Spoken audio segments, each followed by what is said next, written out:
Hi, I'm Jim Stroud, and this is my podcast brought to you in part by Proactive Talent, a recruiting and employer brand consulting firm that will revolutionize the way you attract and hire top talent.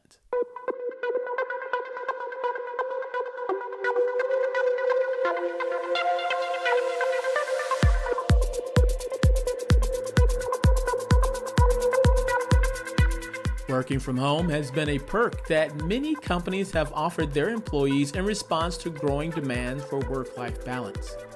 With the pandemic of the coronavirus, remote working is becoming a standard way of work in the USA and around the world.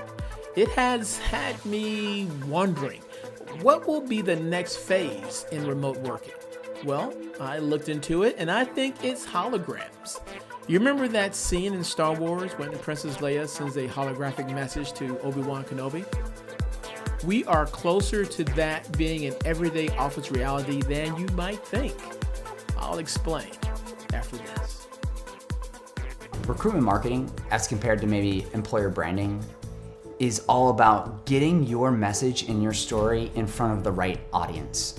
It's a lot to manage, and what Proactive Talent does for our clients is we help centralize so you have one partner, one vendor to help you manage all those relationships.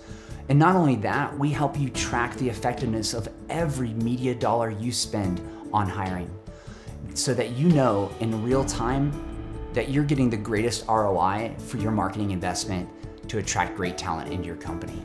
We help our clients with recruitment marketing in a couple ways. One is in recruitment marketing strategy. And with that, we really take the time to help you build the right strategy, and then we get mutual approval on that strategy before you spend a single dime. The other way we do this is through our agency of record service. This is a partnership with you where we're able to reach out to publishers on your behalf to negotiate better pricing, to execute on media campaigns, and really act as an extension of your team. Some of the benefits that our clients have seen working with Proactive Talent's recruitment marketing services is an overall reduction of 30% cost per applicant. That's really significant. It's showing that we're able to leverage great technology, programmatic, and we're also flexible and scalable. We're platform agnostic. We're always going to use whatever the greatest and latest technology is, whatever the best platforms are to help create efficiencies in your media purchasing so that you're always on the cutting edge. For more information on Proactive Talent, visit them online at proactivetalent.com or click the link in the podcast description. The coronavirus has been declared a pandemic, and in response, businesses have been asking their people to work from home where possible. As more and more people get used to remote working, I suspect it will prove challenging for them to return to a physical office every day. I think over time, perhaps in the next 5 years, businesses will turn to holograms more and more to not only conduct business, but to manage their office as well. There is a company called Meta that is making it their mission to make holograms routine in how we work and collaborate with one another in the workplace. If their vision becomes reality, remote workers could work on projects together and interact with one another as they would in a regular office environment, but without leaving their home. I read about Meta from an article in the Economic Times. Here are a few quotes from that article.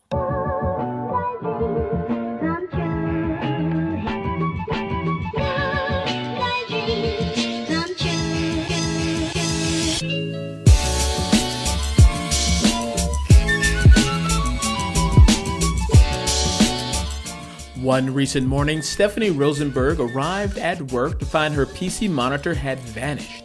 She looked around the office and saw that members of her team were wearing headsets with see-through visors and grabbing invisible objects with their hands. Rosenberg had just returned from vacation, so it took her a few seconds to process what was happening before she clued in. Oh, she thought, it's my turn now. Rosenberg handles marketing for Meta, a San Francisco startup that makes augmented reality headsets that overlay holographic images on the real world. Users can manipulate 3D models with their hands or browse web pages, send emails, and write code from floating virtual screens. Her boss, Meta founder and chief executive officer Marin Grabitz is determined to end what he calls the tyranny of the modern office by replacing monitors, keyboards, and eventually even cubicles with augmented reality.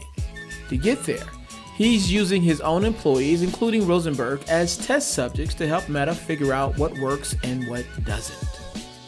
Further down the article, it reads, here. Meta's goal is to make its augmented reality technology a seamless extension of the real world, enabling people to interact with holograms much the way one interacts with real objects. Instead of clicking, dragging, and pushing buttons, the technology lets users control 3D content with their hand. Grabitz, the CEO, believes AR hardware will become quickly commoditized, so he's focused on perfecting the software, taking inspiration from Apple's intuitive user experience. In his vision, office workers will huddle around holograms to collaborate on pretty much any kind of task. That means no computers, cubicles, regular desks, or chairs. Grabitz's own office provides a glimpse of how a future workplace might look. He has a thin slab of wood at standing height as a desk. It's just wide enough for the headset to rest on it. He plans to redesign the rest of Meta's office in a similar way. For the record, I think Meta's vision is ambitious, yet not unobtainable. A few stars will definitely have to align perfectly, though. In some respects, they already are. The medical holography market is heating up. There is a rising demand for digital holography in the financial sector for security purposes. And there are holographic advances on the consumer side that are boosting market growth. For example, the Red Hydrogen 1 cell phone, which debuted in 2018 with a holographic display that projected 3D images that can be viewed without special glasses. Well, I've seen that. If you haven't, let me tell you, it's pretty cool. Although it's a bit pricey, starting at $1,200 and going north from there. And of course, you have these concerts featuring dead celebrities that have wowed crowds around the world. I'm thinking about Tupac Shakur. Michael Jackson has a show in Vegas. And now, rather recently, Whitney Houston has a hologram show. So get ready to buy tickets for that if that's your thing. So you add all that up and you think, okay, holograms in healthcare, cybersecurity for the financial sector, cool mobile phones and concerts. And you think that Meta's version of reality, people collaborating with one another with holograms, is just an eventuality that will happen in less than the 5 years that I predicted. Well, I'm not so sure. Which is why I say it's going to be about 5 years, maybe even more, as I think about it now. Because there are some factors in place slowing it down. And I'll talk about what those factors are after this. Hey, what's the best platform out there to help automate initial phone screens? I found exactly one result. It's First Screen True Talent at www.firstscreenme.com. Great, but the calls need to be self-served by candidates when they're available. Correct. It's True Talent at www.firstscreenme.com. And I need to be able to record my own voice. Are my speakers broken? It's still True Talent at firstscreenme.com. Right, but it needs to do reference checks too. You're starting to really irritate me. It's still True Talent. And of course I have to be able to listen to the original audio as well. Yes. Still True Talent. And it needs to be able to do high-level analysis on all my candidates as well. Okay, that's it. I can't take any more. Shutting down.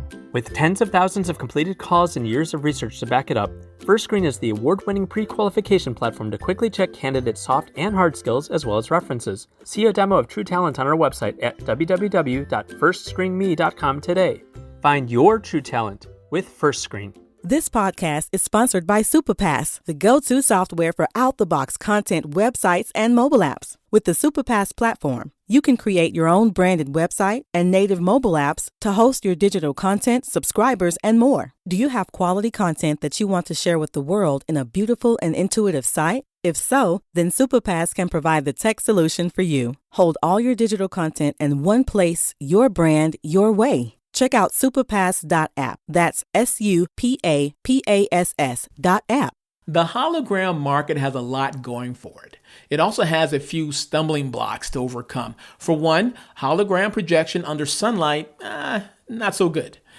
That has to be fixed for sure before it can go to the next level. Another big hurdle is cost. Producing these holographic images, that ain't cheap by any means. Finally, what I think is the biggest impediment to holograms going fully mainstream, though, is 5G. CBS News interviewed Ben Nunez, who is the CEO of EverCoast, about using 5G to make a lifelike hologram in minutes. And this is what was said on that interview. Some of it, anyways.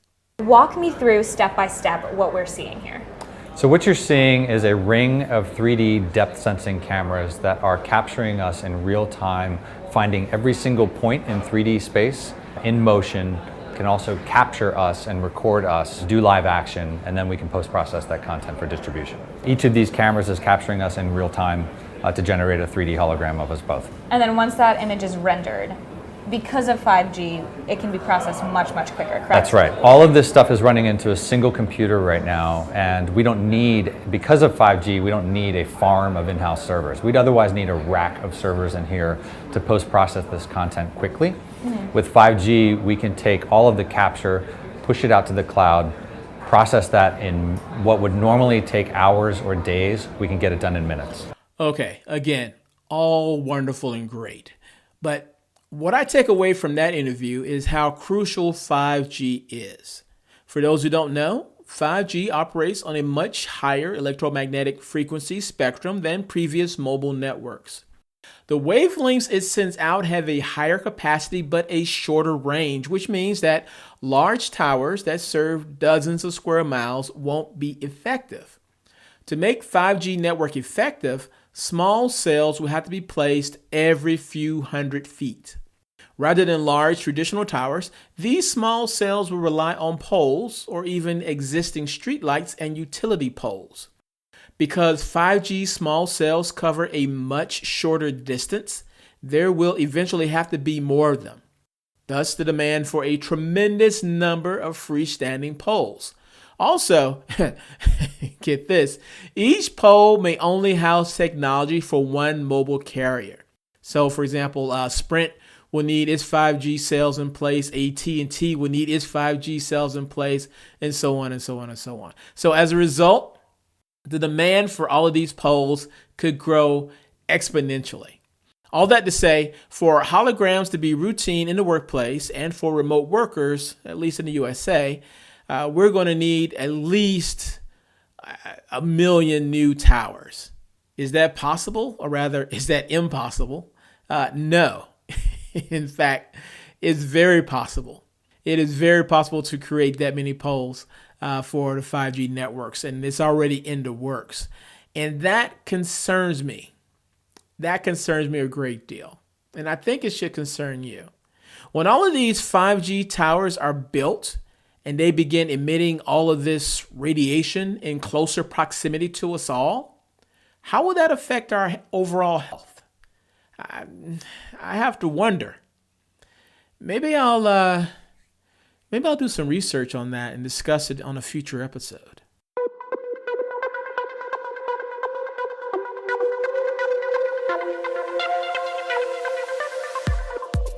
If you love what you heard, hate what you heard, or don't know what you just heard, I want to know about it. You can leave a comment concerning this podcast on my website at www.jimstroud.com. In addition to finding source material and related information for this podcast episode, you'll find other goodies that I hope will make you smile. And if you have not already, please subscribe to my website. Your continued support keeps this podcast train chugging down the track.